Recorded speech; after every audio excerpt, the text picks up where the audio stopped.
Ісуса Христа, Господа нашого Спасителя, перемогу, яку Господь уже здобув через пролиту кров на Голгофському Христі і жертву, переміг і сказав свій час. Ми зараз будемо молитися, Господи, за Божий захист нашому людьми.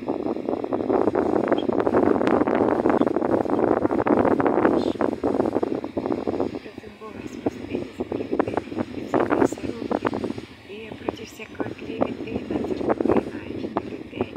Просимо, Господи, сили Богдії і покоряє собі це восстановить, Боже, спасти людей, спасти дітей, яка людина не народжується з якимось там симптомами, цим вже є період, коли вона залишається, є період, коли вона просто діти буде дитини. Ми просимо Бога зберегти людей, спасти жінок теж в ім'я Ісуса